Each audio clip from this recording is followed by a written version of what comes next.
വയനാട് ദുരന്തത്തെപ്പറ്റി ഞാൻ എന്തുകൊണ്ടാണ് ഒന്നും പറയാത്തത് എന്ന പരിഭവരസത്തിൽ ഒരു സുഹൃത്ത് ആരാഞ്ഞതുകൊണ്ട് മനസ്സില്ലാ മനസ്സോടെ ഞാൻ ഈ പ്രതികരണം നിങ്ങളുമായി പങ്കിടുകയാണ്. എന്തുകൊണ്ടാണ് ഞാൻ ഇതുവരെ പ്രതികരിക്കാതിരുന്നത് എന്ന് ചോദിച്ചാൽ ഉത്തരം വളരെ ലളിതമാണ്. അതിനുള്ള ശേഷി എനിക്കില്ല എന്നതുകൊണ്ട് തന്നെയാണ്. ജീവിതത്തിൻ്റെ ചില അനുഭവങ്ങളിൽ ഭാഷയുടെ ചിറക് അറ്റുപോകുന്ന ഒരു സാഹചര്യമുണ്ട്.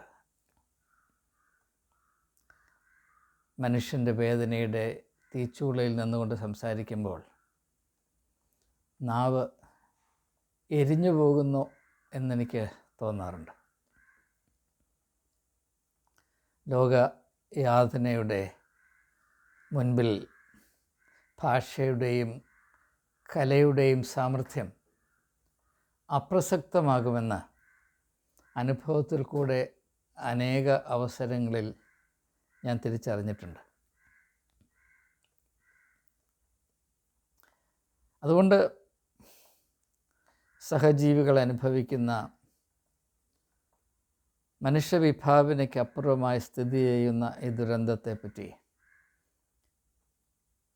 ചിലതൊക്കെ പറയാൻ ഉണ്ട് എങ്കിലും പറയുവാനുള്ള ത്രാണിയില്ലാത്തത് കൊണ്ട് ഞാൻ മടിച്ചു നിന്നതാണ്.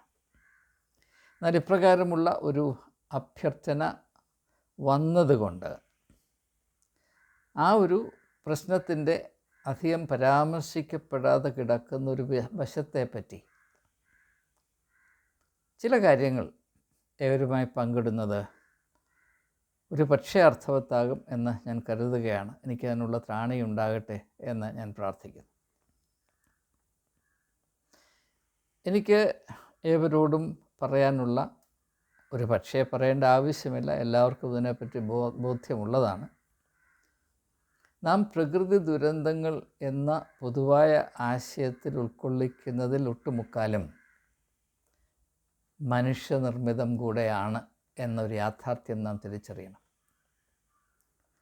എൻ്റെ ആത്മീയ ദർശനത്തിൽ വളരെയധികം പ്രാധാന്യം ഞാൻ കൽപ്പിച്ചിട്ടുള്ള ഒരു തിരിച്ചറിവ് മനുഷ്യനും പ്രകൃതിയുമായുള്ള ബന്ധമാണ്, മനുഷ്യനും ഈ ഭൂമിയുമായുള്ള ബന്ധമാണ്.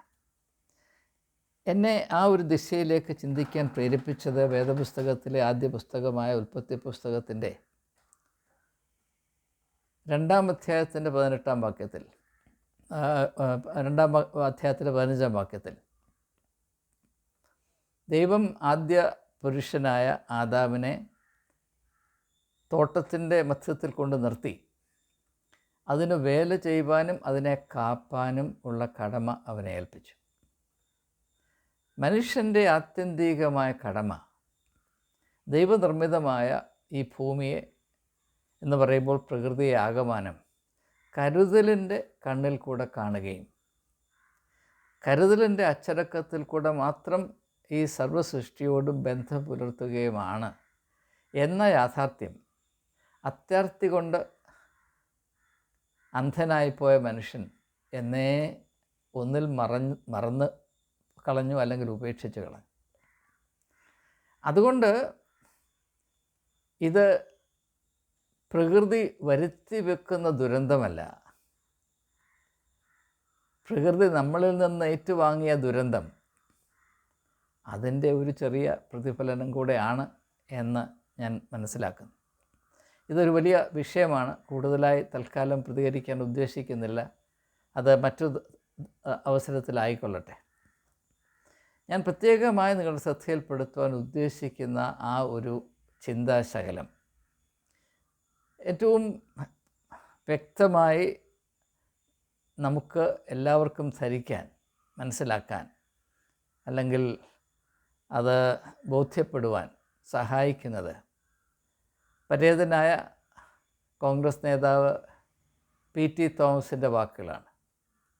ഞാൻ അതുകൊണ്ട് അദ്ദേഹത്തിൻ്റെ പ്രസംഗം ഇത് സംബന്ധമായ ഗാഡ്ഗിൽ കമ്മിറ്റി റിപ്പോർട്ട് വന്നപ്പോൾ അതിനെ കത്തോലിക്ക സഭ എത്ര സംഘടിതമായി സമർത്ഥമായ തെമ്മാടിത്തരത്തിൽ എന്ന് പറഞ്ഞാൽ ഏതാണ്ട് മതിയായി വരും, അതായത് പരിശുദ്ധ തെമ്മാടിത്തരത്തിൽ അതിനോട് പ്രതികരിച്ചു. അതിൻ്റെ ഇരയായ ഒരു ജനകീയ നേതാവിൻ്റെ വാക്കുകൾ നമുക്ക് അല്പം ഒന്ന് ശ്രദ്ധിച്ചിട്ട് ബാക്കി കാര്യങ്ങൾ തുടർന്ന് ചിന്തിക്കാമെന്ന് വിചാരിക്കുകയാണ്. പി ടി തോമസിൻ്റെ വാക്കുകളിലേക്ക്. സ്ഥലങ്ങളിൽ എന്റെ ശവഘോഷയാത്ര നടത്തി ക്രിസ്ത്യൻ പാദ്രിമാര് മുന്നിൽ നിന്നിട്ട് മരണം വരും ഒരു നാൾ ഓർക്കുക മർത്തിയ കൂടെ പോരും നിൻ ജീവിത ചെയ്തികളും. ഞാൻ ഒറ്റയടിക്ക് പോയി ഗാഡ്ഗിൽ കമ്മിറ്റി റിപ്പോർട്ട് നടപ്പാക്കണമെന്നല്ല പറഞ്ഞത്. ഞാൻ ഈ സംഭവം പുറത്തു വന്ന ഉടനെ കട്ടപ്പന ടൗൺ ഹാളിൽ ഏകദേശം 1000-1500 ആളുകൾക്ക് ഇരിക്കാൻ കഴിയുന്ന ഒരു ടൗൺ ഹാളിൽ ഇടുക്കിയിലെ മുഴുവൻ ജനപ്രതിനിധികളുടെയും ഒരു യോഗം വിളിച്ചു. ആ യോഗത്തിൽ പിന്നീട് സംസ്ഥാന ഗവൺമെന്റ് നിയോഗിച്ച ഉമ്മൻ വി ഉമ്മൻ എന്ന് പറയുന്ന അദ്ദേഹത്തെ ഉൾപ്പെടെ അറിയപ്പെടുന്ന, അതുപോലെ തന്നെ KFRAയിലെ ഒരു സയന്റിസ്റ്റിനെ അടക്കം വിളിച്ചു വരുത്തി. എന്താണ് മാധവ ഗാഡ്ഗിൽ കമ്മിറ്റി റിപ്പോർട്ട്, അതിന്റെ കണ്ടന്റ് എന്താണ്? കാരണം ആർക്കും അറിയത്തില്ല. പുതിയ തേങ്ങ പോലെ ആളുകൾ ഗാഡ്ഗിൽ എന്ന് പറയുന്നല്ലാതെ ഗാഡ്ഗിൽ ആണാണോ പെണ്ണാണോ എന്ന് പോലും അറിയത്തില്ലാത്തൊരു അതിന് അഭിപ്രായം പറഞ്ഞിരുന്നു. അപ്പൊ എന്താണ് മാധവ ഗാഡ്ഗിൽ കമ്മിറ്റിയുടെ റിപ്പോർട്ടിൽ പറഞ്ഞിരിക്കുന്നത് എന്ന് 1 മുതൽ അവസാനം വരെ വിശദീകരിക്കാൻ വേണ്ടി ഞാൻ മുഴുവൻ ജനപ്രതിനിധികളുടെ യോഗം കൂടി. ആ യോഗം ഒരു പകുതിയോളം ആകുമ്പോഴാണ് കുറെ പള്ളിയിലച്ഛന്മാരും കുറച്ച് ആളുകളും കയറി ബഹളം ഉണ്ടാക്കി. അതിനെ സംബന്ധിച്ച് പറയാൻ അനുവദിക്കില്ല. ചോദ്യങ്ങൾ ആളുകൾ ചോദിച്ചുകൊണ്ടിരിക്കുകയാണ്. ആളുകളുടെ സംശയങ്ങൾ ചോദിക്കുകയാണ്. ആളുകൾ ഞങ്ങളെ കുടിയിറക്കുമോ, ഞങ്ങളുടെ വസ്തുവകകൾക്ക് എന്തു പറ്റും, ഞങ്ങൾക്ക് തന്നാണ്ട് കൃഷി നടത്താൻ പറ്റുമോ, കപ്പ ഇടാൻ പറ്റുമോ, ചേന നടാൻ പറ്റുമോ എന്നൊക്കെ ഇങ്ങനെ ആളുകൾ ചോദിച്ചുകൊണ്ടിരിക്കുക. അതിനൊക്കെ വളരെ കൃത്യമായ മറുപടി കൊടുത്തുകൊണ്ടിരിക്കുക. ആ സമയത്താണ് ഇത് വിജയിക്കാൻ പോവുകയാണ്, ഈ ബോധവൽക്കരണം നടന്നു കഴിഞ്ഞാൽ പിന്നെ ഇവരുടെ പ്രചരണം നടക്കരുത് കയറി, ഞങ്ങൾക്ക് ഇതൊന്നും അറിയേണ്ട കാര്യമില്ല, ഞങ്ങൾ ഇത് ചർച്ച ചെയ്യാൻ പോലും സമ്മതിക്കില്ല എന്ന് പറഞ്ഞാണ് ലോകയിട്ട കുറെ വൈദികരടക്കം കയറി ബഹളം ഉണ്ടാക്കി. അതിനെ തുടർന്ന് ആ യോഗം ഒരു അടിപിടി ഉണ്ടാകുന്ന സ്ഥലത്ത് കയ്യാങ്കളിയിലേക്ക് പോലും എത്തുന്ന ഒരു സാഹചര്യം ഉണ്ടായി. ചിലർ ഞങ്ങൾക്കിത് കേൾക്കണം, ഞങ്ങൾക്കിത് അറിയണം എന്ന് പറഞ്ഞു. ഇത് ചർച്ച ചെയ്യാൻ സമ്മതിക്കരുതെന്ന് അങ്ങനെ അവസാന യോഗം പിരിച്ചുവിട്ടു. അപ്പൊ അതിനെ തുടർന്ന് പിന്നീട് പിറ്റേ ദിവസം തൊട്ടുണ്ടായത് ഇടുക്കിയിലെ നിരവധി ദേവാലയങ്ങൾ കേന്ദ്രീകരിച്ച് ഞായറാഴ്ച ദിവസം പ്രത്യേകിച്ച് ഞാൻ എന്തോ ഒരു അന്തിക്രിസ്തുവാണെന്നുള്ള മട്ടിലുള്ള പ്രചരണങ്ങൾ ആരംഭിച്ചു. എനിക്കെതിരെ വ്യക്തിപരമായും വലിയ ആശയമുണ്ടായി. എനിക്ക് മുന്തിരിത്തോപ്പുകളുണ്ട്, എനിക്ക് എറണാകുളത്ത് വലിയ ബിസിനസ് ശൃംഖലയാണ്, അപ്പൊ അതുകൊണ്ട് പി ടി തോമസിന് ഇടുക്കിയിൽ നിന്ന് പോയാലും കുഴപ്പമില്ല എന്നൊക്കെ പറഞ്ഞ് പറയാത്തൊന്നുമില്ല. ഫേസ്ബുക്കിലൊക്കെ വളരെ മോശമായിട്ടൊക്കെ ഉള്ള കമന്റുകളൊക്കെ ആ കാലഘട്ടങ്ങളിൽ വന്നു. അതിനെ തുടർന്ന് ഏകദേശം 5 സ്ഥലങ്ങളിൽ എന്റെ ശവഘോഷയാത്ര നടത്തി ക്രിസ്ത്യൻ പാദ്രിമാര് മുന്നിൽ നിന്നിട്ട്, അതിൽ ടാബ്ലോ ഒന്നുമല്ല, യഥാർത്ഥത്തിലുള്ള 4-5 പുരോഹിതന്മാര് പുറകിൽ നിന്നിട്ട് എന്റെ ശവമഞ്ചം ഇങ്ങനെ വഹിച്ചുകൊണ്ട് പോകുന്നു. പ്രതീകാത്മകമായിട്ട് 300-400 ആളുകൾ ഇങ്ങനെ പ്രതീകാത്മകമായി എന്റെ ശവമഞ്ചം വഹിച്ചുകൊണ്ട് പോകുന്നു. അതിന്റെ പുറകിൽ നിന്നിട്ട് സാധാരണ ചെയ്യാറുള്ളത് നാട്ടുകാരെങ്കിലും ഒരു അച്ഛന്റെ ലോഹം ഇട്ടുണ്ടോ ചെയ്യാ, കുന്തിരിക്കൊക്കെ ഇത് ചെയ്യാം. ഇതങ്ങനെയല്ല. ഈ യഥാർത്ഥത്തിലുള്ള 4-5 വളരെ പ്രമുഖരായ പള്ളിയിലെ 4-5 അച്ഛന്മാര് മരണം വരും ഒരു നാൾ ഓർക്കുക മർത്തിയ കൂടെ പോരും നിൻ ജീവിത ചെയ്തികളും എന്നൊക്കെ പറഞ്ഞുള്ള മരണാനന്തര പാട്ടുമൊക്കെ പാടി എന്റെ ശവസംസ്കാരം നടത്തുന്നത് പ്രതീകാത്മകമായി കാണിക്കുകയും എന്നെ പ്രതീകാത്മകമായി ശവടക്ക് നടത്തുകയും അതിനെ തുടർന്ന് ഇരട്ടയാർ എന്ന് പറയുന്ന സ്ഥലത്ത് പ്രത്യേകിച്ച് ഒരു 1200ഓളം കിലോ തൂക്കം വരുന്ന 2-3 പോത്തിനെ വെട്ടി ആ വന്ന ആളുകൾക്ക് മുഴുവൻ സന്തോഷ സൂചകമായി ശാപ്പാട് കൊടുത്തു. അപ്പൊ അങ്ങനെ പിന്നെ അങ്ങോട്ടൊരു അത്രയും തൽക്കാലം കേട്ടാൽ മതി. ഇത് കേട്ടിരിക്കുമ്പോൾ തന്നെ എനിക്ക് വിഷമമാണ്. ഇത് ഏതാണ്ട് ഇതിൻ്റെ യാഥാർത്ഥ്യം നമുക്ക് ബോധ്യപ്പെടുത്തക്കവണ്ണം പരിചിതനായ പി ടി തോമസിൻ്റെ വാക്കുകൾ. ഗാഡ്ഗിൽ കമ്മിറ്റി റിപ്പോർട്ട് പരിഗണിക്കുന്നതിൽ നിന്ന് പോലും സർക്കാരിനെ പിന്തിരിപ്പിക്കാൻ സഭാ നേതൃത്വം, പുരോഹിതവർഗം ചെയ്ത കടുങ്കൈകളെ പറ്റിയാണ് അതിൻ്റെ ഇരയായി തീർന്ന PT തോമസ് അനുഭവത്തിൽ നിന്ന് ഇവിടെ പ്രതിപാദിച്ച് നാം കേൾക്കുന്നത്. അദ്ദേഹം പറഞ്ഞതിൽ എൻ്റെ മനസ്സിൽ തങ്ങി നിൽക്കുന്ന ഒന്ന് രണ്ട് കാര്യങ്ങൾ, ഗാഡ്ഗിൽ ആണാണോ പെണ്ണാണോ എന്ന് പോലും അറിയാൻ വയ്യാത്ത പുരോഹിതന്മാരാണ് ഈ റിപ്പോർട്ട് എന്താണ് പറയുന്നത് എന്ന് വായിച്ച് നോക്കി മനസ്സിലാക്കാൻ കൂട്ടാക്കാത്ത പുരോഹിതന്മാരാണ് ഇതിനെപ്പറ്റിയുള്ള ഇതിൻ്റെ ഉള്ളടക്കം ജനങ്ങൾ അറിയുവാൻ ഞങ്ങൾ സമ്മതിക്കുകയില്ല, ജനങ്ങളെ ബോധവൽക്കരിക്കാൻ ഞങ്ങൾ സമ്മതിക്കുകയില്ല, ഞങ്ങളതിനെ കയ്യൂക്കുകൊണ്ട് തടയും എന്ന് ഒന്നാം തരം റൗഡിത്തരം ചട്ടമ്പികളെ പോലെ വന്ന് PT തോമസിൻ്റെ നേതൃത്വത്തിൽ ആവിഷ്കരിക്കപ്പെട്ട ആ ബോധവൽക്കരണ ചടങ്ങിനെ അലങ്കോലമാക്കുകയും അതിനെ ആളുകളെ ബലം പ്രയോഗിച്ച് പിരിച്ചു വിടുവാൻ ഇടപെടൽ നടത്തിയത് എന്ന് പറയുമ്പോൾ നാം ഇത് എങ്ങനെയാണ് മനസ്സിലാക്കേണ്ടത്? വയനാട്ടിൽ ഇപ്പോൾ ഈ വലിയ ദുരന്തം അരങ്ങേറുമ്പോൾ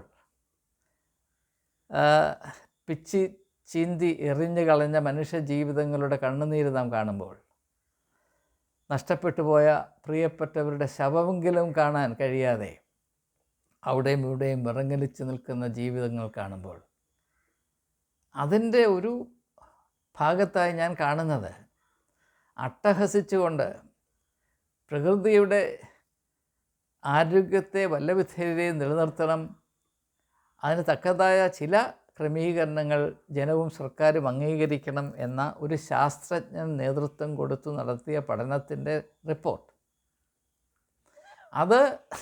അതിൻ്റെ ആശയങ്ങൾ ജനങ്ങളുടെ അറിവിൽ പെട്ടുപോകരുത്, അത് ഞങ്ങൾ സമ്മതിക്കുകയില്ല എന്ന് കട്ടായം പിടിക്കുന്ന ഒരു പുരോഹിതവർഗം. എന്ന് മാത്രവുമല്ല, അതും എനിക്ക് മനസ്സിലാക്കാം, ജനങ്ങളുടെ നന്മയ്ക്ക് വേണ്ടി ചുമതലയോടുകൂടെ പ്രവർത്തിക്കുന്ന ഒരു ജനപ്രതിനിധിയെ ജീവനോടെ കുഴിച്ചിടുക.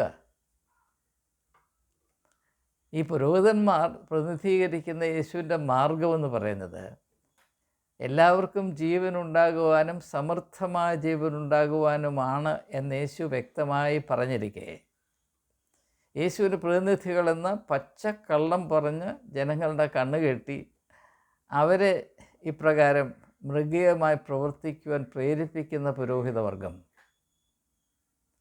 ജീവിച്ചിരിക്കുന്നൊരു വ്യക്തിയെ കുഴിച്ചിടുകയും അതിനുവേണ്ടി സഭ നിഷ്കർഷിക്കുന്ന ആരാധനാക്രമവും പാട്ടുകളും ഉപയോഗിക്കുകയും സഭ നൽകിയ കുപ്പായം, ഈ കുപ്പായം എന്ന് പറഞ്ഞാൽ കുപ്പായത്തിന് എന്താണ് വെള്ള നിറം, വെള്ള പരിശുദ്ധിയുടെ നിറമായിട്ടാണ് വെച്ചിരിക്കുന്നത്. ഈ കുപ്പായം ഇട്ടുകൊണ്ടാണ് ഈ കോമാളിത്തരം കാണിക്കുന്നതെന്ന് മനസ്സിലാക്കുക. എന്ന് മാത്രവുമല്ല, പോത്തിനെ വെട്ടി ഈ അഭ്യാസം കാണിക്കാൻ വന്നവർക്ക് സമൃദ്ധമായ വയറ് നിറച്ച് ആഹാരം കൊടുക്കുക. ഇത് ഇപ്രകാരം പുരോഹിതവർഗം പ്രവർത്തിക്കുന്നത് ഇതാദ്യ സംഭവമല്ല. എക്കാലത്തും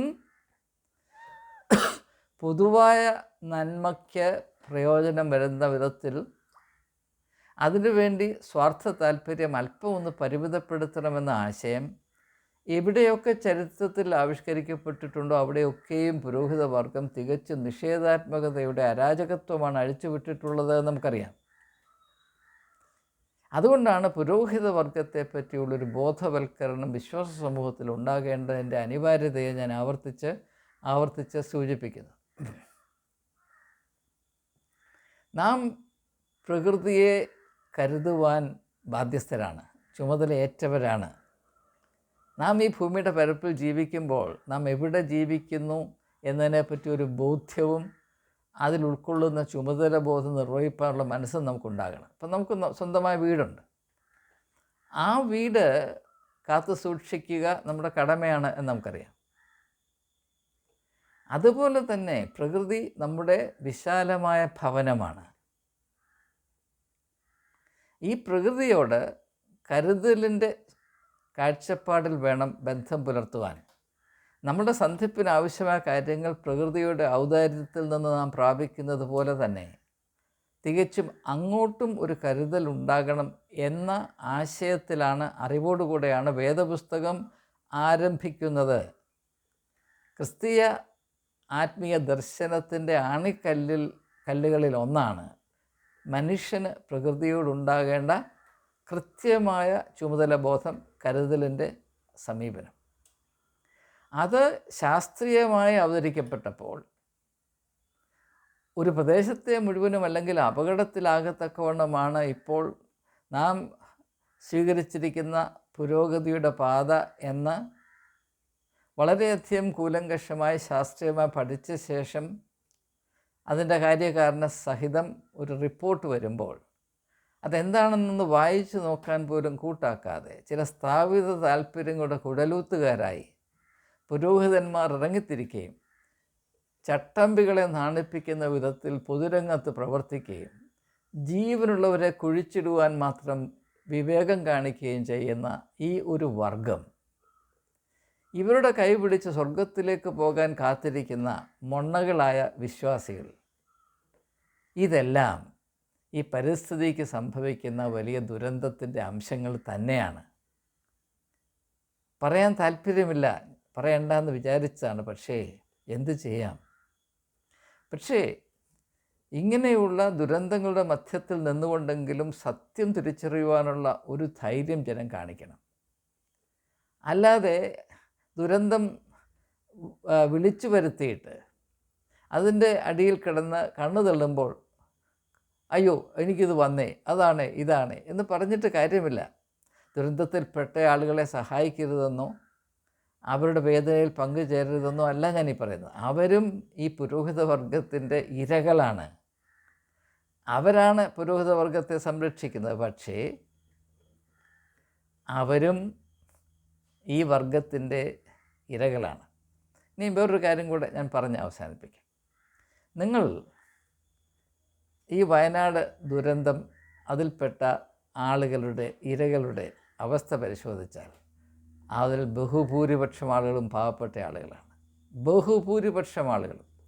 പക്ഷേ പ്രകൃതിയെ ചൂഷണം ചെയ്യുകയും പ്രകൃതിയുടെ നിലനിൽപ്പിനെ അപകടത്തിലാക്കുകയും ചെയ്യത്തക്കവണ്ണം പ്രവർത്തിക്കുന്നവർ പണക്കൊതിയന്മാരും പണച്ചാക്കുകളുമാണ്. സഭ, പുരോഹിതവർഗം എപ്പോഴും അങ്ങനെയുള്ളവരുടെ കൂടെ ആയിരുന്നു. അങ്ങനെ പുരോഹിതവർഗവും പണച്ചാക്കുകളും തമ്മിലുള്ള അവിഹിത ബന്ധത്തിൻ്റെ ഇരകളാണ്, സങ്കടത്തോടെ ഞാൻ പറയുകയാണ്, ഇപ്പോൾ വയനാട്ടിൽ കണ്ണുനീരിൻ്റെ കയത്തിൽ മുങ്ങി മരിച്ചുകൊണ്ടിരിക്കുന്ന നമ്മുടെ സഹോദരി സഹോദരന്മാർ. ഇവർ ദുരന്തത്തിൻ്റെ ഇരകളാണ്. പക്ഷേ ആ ദുരന്തത്തിൻ്റെ പേര് മതമെന്നാണ്. ഞാൻ 2 ദിവസത്തിന് മുമ്പ് ഇംഗ്ലീഷിൽ റിലിജിയൻ ഈസ് എ കില്ലർ എന്ന ഒരു വീഡിയോ, അത് പലരും കണ്ട് വളരെ അതിൻ്റെ ആശയത്തെ ഉൾക്കൊണ്ടുകൊണ്ട് പ്രതിപാദിച്ചിട്ടുണ്ട്. ഞാൻ വീണ്ടും നിങ്ങളോട് പറയുന്നു, മതം ഒരു കൊലപാതകയാണ്. അതിൻ്റെ ചുക്കാൻ പിടിക്കുന്ന പുരോഹിതവർഗം അവർ മരണത്തിൻ്റെ വഴിയാണ് നമ്മെ കൊണ്ടുപോകുന്നത്. ജീവിച്ചിരുന്ന ഒരു ജനപ്രിയ നേതാവിൻ്റെ ശവമടക്കം കുപ്പായമിട്ടുകൊണ്ട് ആരാധനാക്രമത്തിൻ്റെ മുറയ്ക്കനുസരിച്ച് തന്മയത്വത്തോടുകൂടെ നടത്തുകയും ആ പുലഭ്യത്തിൽ പങ്കെടുത്ത ആളുകൾക്ക് പോത്തിറച്ചി കൊടുത്ത് ഊട്ടുകയും ചെയ്യുന്ന അത്രമാത്രം ആത്മീയമായ വളർച്ചയും വിവേകവും ഈ വർഗത്തിനുള്ളൂ. അതാണ് നമ്മുടെ ഏറ്റവും വലിയ ദുരന്തം. പ്രകൃതിയുടെ ദുരന്തം അതിന് ശേഷമേ ഉള്ളൂ എന്ന് മാത്രമാണ് എനിക്ക് പറയാനുള്ളത്. ക്ഷമിക്കണം, ഇങ്ങനെയുള്ള കാര്യങ്ങൾ കേൾക്കാൻ ആർക്കും ഇഷ്ടമില്ല എന്നെനിക്കറിയാം. പക്ഷേ സത്യം പറയാൻ ഞാൻ ബാധ്യസ്ഥനാണ്. ആ നിർബന്ധം എൻ്റെ മേൽ കിടക്കുന്നു. ദൈവം എല്ലാവർക്കും സൽബുദ്ധി കൊടുക്കട്ടെ എന്ന് പ്രാർത്ഥിച്ച് ദുരന്തത്തിലായിരിക്കുന്ന സഹോദരി സഹോദരന്മാരോടുള്ള നമ്മുടെ ഏവരുടെയും സഹാനുഭൂതി അറിയിച്ചു. എന്നാൽ ദൂരെ മാറി നിന്നുകൊണ്ട് വാക്കുകൾ പറഞ്ഞതുകൊണ്ട് ആർക്കും പ്രയോജനമില്ല എന്ന സത്യം അറിഞ്ഞുകൊണ്ടും വാക്കുകൾ ഉപസംഹരിക്കുന്നു. ഏവർക്കും നമസ്കാരം.